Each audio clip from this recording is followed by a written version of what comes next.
This past week, I've watched closely as the global sentiment towards precious metals has shifted from lower towards higher values.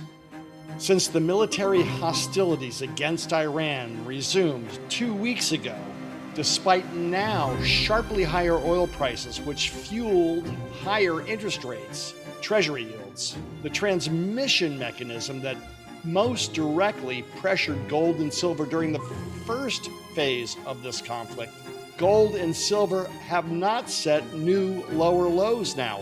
Both are in fact rising modestly. In this gold market commentary recorded on Friday, July 24th, I'll detail the shifting external forces that have led to sentiment changes I've witnessed this week in the precious metals markets that indicate a true bottom may be forming for gold right now, and why, and how the other precious metals prices are reacting as well, the most oversold of which is now trending higher in price. Hi, I'm Dana Samuelson, president of American Gold Exchange in Austin, Texas. Let's get into our update.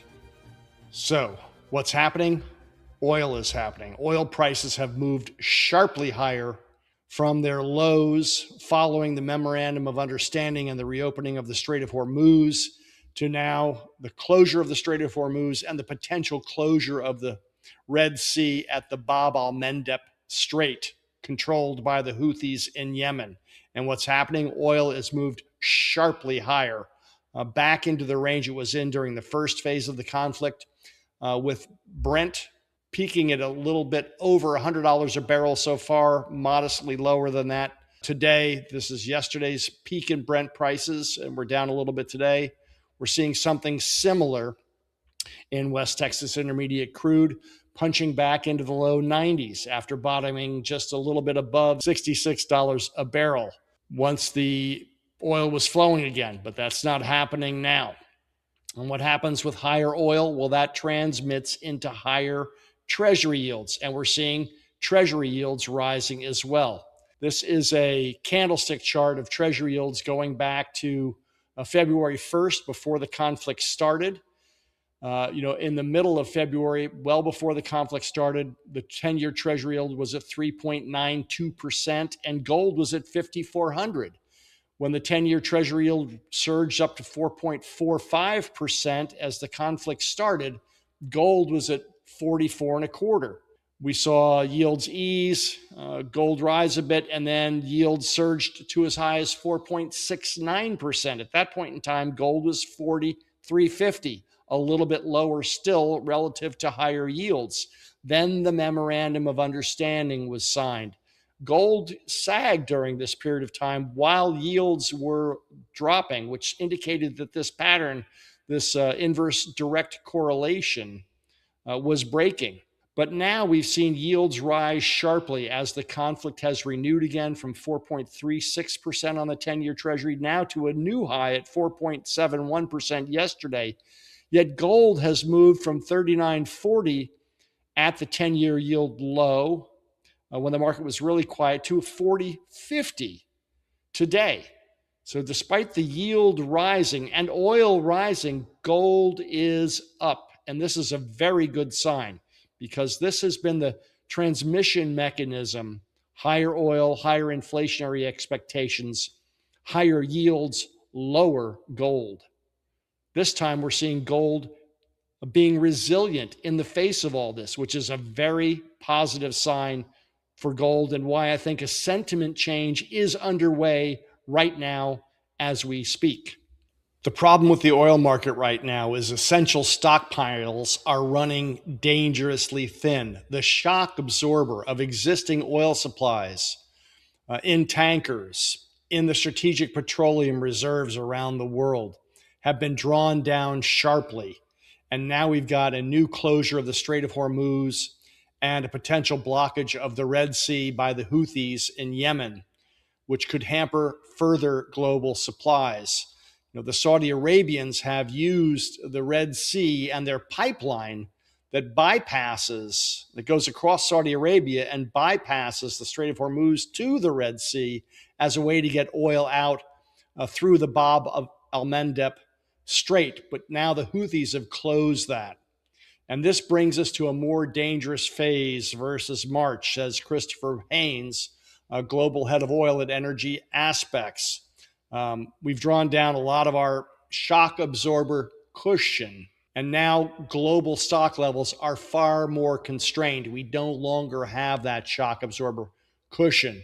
According to Naveen Das, senior crude analyst at Kepler, the market's primary inventory buffer has been spent. And taking it one step further, Alan Gelder, Senior Vice President of Refining, Chemicals, and Oil Markets at Wood Mackenzie, says if there's no de-escalation, if the conflict continues, if the strait remains effectively closed, how does the world reach a balance in this new equilibrium? The answer is a very high price, because you need to create demand destruction. That just drives the global economy off a cliff. So we go into this energy-induced global recession. And this was one of my fears that might possibly happen before the memorandum of understanding was signed and that oil started to flow again. But now we're back in the same precarious position, only even more so because we've used up those shock absorber supplies. And this is where the rub lies. And why I think gold is starting to catch a bit of a safe haven bid, because this is a more dangerous situation now. While the dollar is a bit stronger, it's still holding above 100.50 on the dollar index. In a tentative breakout, it's not setting new highs. So this won't be that materially affecting gold or silver in the short term. Dollar strength tends to pressure metals, but despite the dollar, bouncing off of 100.50 on the low 2 weeks ago and now moving modestly higher, metals are still higher still, and that's a good sign. So I don't expect the dollar to be much of a factor now, and gold is resisting higher oil and higher yields. Let's see if it can continue to do that. Let's take a look at what's really happened this week that's been a difference in the downdraft that we've been watching over the last month before this. Well, of course, first of all, we've got renewed hostilities between the U.S. and Iran and a scrapping of the MOU on July 12th. We saw gold go down to as low as 39.63 on Monday, but still a little bit above the low so far indicated on that bottom red line at 39.55. And a little bit lower than support was at 39.90 the middle of last week.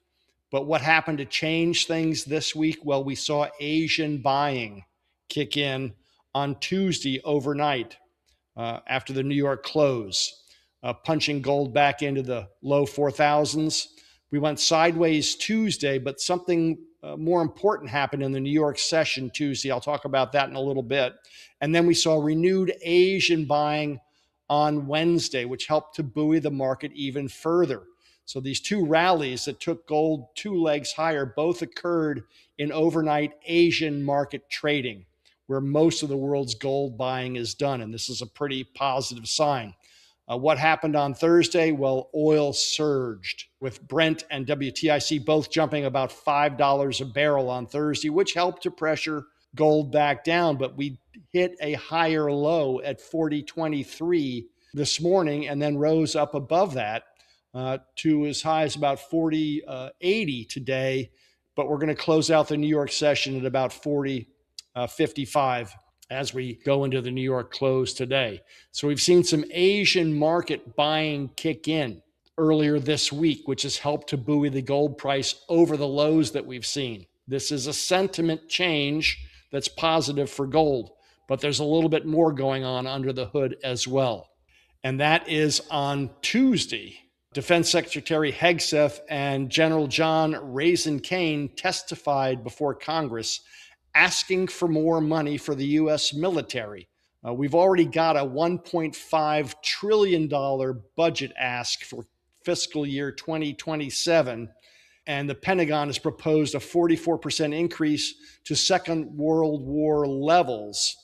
But Hegseth and Kane were in front of the Congressional Committee asking for more money to fund restocking of U.S. military supplies because we've used so much of our stocks in this war against Iran so far. And according to The Guardian in London, it is widely known inside and outside the Pentagon that because of the way the Iran war has been run, the U.S. is running desperately short of what it needs in case of new military crisis. So we're asking for additional money to fuel a restocking phase. Now, I listened to most of the testimony these two gentlemen provided to Congress, and I got two messages. The first was that we do need to restock. So we are going to have to increase our deficits and our debt. We're already at $39 trillion in debt. So this is going to be a surge in new deficit spending, which will just add to our existing enormous debt. That's good for gold. The other message I got was that these gentlemen don't have any clue when this war might come to a conclusion. And President Trump, of course, is now thinking about ramping it up even further. And the Iranians have proven to be much more resilient than most expected. And now they're enabling the Houthis to close potentially access to the Gulf of Aden through the Red Sea as well. So this conflict is not going the way it's supposed to. It's costing us a lot more money than anticipated. It could go on a lot longer than anticipated.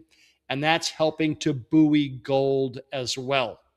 So that's another sea change that we've seen through this admission during congressional testimony by the Secretary of Defense for the United States and one of our chief military men, General John Kane. That's another new development this week helping to buoy precious metals. And what does our own Jim Wyckoff have to say about what's been happening this week? Well, on Tuesday, we got Bargain Hunters short covering featured in gold, silver futures market rallies. On Wednesday, gold prices post sharp gains on the ideas market bottoms are in place. On Thursday, gold and silver prices pressured by a stronger greenback, rising bond yields. Well, that was the day oil surged $5 yesterday. And then today, gold and silver prices modestly up, supported by Chinese monetary stimulus, another new development. China is offering about $500 billion of new stimulus to their economy. And what do Chinese investors like? Gold. And that's going to help to buoy the gold price as well. So I do think we could be seeing the bottom forming for gold right before our very eyes as time passes. And here is a one-year gold chart. I've said in the past that gold has an incredibly important support level between 39.30 and 39.50, and that's where we've been bouncing off of, just a little bit above it. In the latest downdraft, we got to as low as 39.76 on a daily New York close, but now we're starting to see that bottom rounding a bit, suggesting that, hey, we may actually be forming a bottom here. And despite higher oil and higher yields, it's tentative, of course, right now, but seasonally, it also comes into play. We're in the dead of summer when the market tends to be at its weakest before buying activity starts to kick in as we get into late August, September, October. That's been a classic precious metals pattern for most of the last 25 years in normal markets. Now, nothing's normal about where we are today, but this seasonally also fits for gold to be bottoming. And the fact that the downdraft is abating, we're going sideways and modestly higher in the face of higher oil, higher yields, and a modest dollar breakout. This is very positive for gold. I'm feeling much more encouraged that we may actually be in the true bottoming phase right now than I have been during this whole downdraft from 5,400 peak in late January. Gold is looking better than I expected at this point in time, especially in the face of some of the headwinds it's encouraged so far. Looking at silver, I think it's a bit oversold, but again, it doesn't quite have the same similar bottoming pattern that gold does. Silver's about 50% commodity metal and 50% monetary metal. If we go into a weaker global economy, that will undermine silver a little bit, but it is holding support at a critical level as well at $55 an ounce, where I thought that it might. So far, we've got a bottom at 55.50. It's not getting any cheaper. There's a lot of buying activity for silver around the $56, $57 range, and we're going to close out the market today at about 58.40, 58.50 per ounce. So silver's a little under the blue trend line to the bottom, going down. I think it's a little bit oversold here, but it could go sideways for a bit longer before we really start to see a rally. But I wouldn't wait at this point in time. I do think silver's looking healthier as well, just like gold is. Moving on to platinum, we're seeing a sideways move in platinum that suggests we've got a pretty good base in platinum as well that's developed over the last 3 or 4 weeks between primarily 1565 and 1665 per ounce, tight $100 trading range that we've been in, a bit over the support that we enjoyed on the way up at 1500 before we broke sharply higher. I do like platinum under $1,600 an ounce, and we're going to close today out just a little bit above that at about 1605. And palladium is the surprise metal, actually showing a bit of a modest uptrend over the last 3 or 4 weeks. After bottoming at 1175, the most oversold of the 4 precious metals throughout this major correction that we've been going through, and trading today at about $1,240 per ounce. So palladium, I think, is the cheapest of the 4 precious metals, and it's got a decided modest uptrend developing. So palladium's actually looking like the strongest of the 4 precious metals right now, and the most undervalued. So that is my update. If you're interested in physical precious metals, here's our Getting Started guide, where you can see the most widely traded, competitively priced, and for you easily sellable physical precious metals.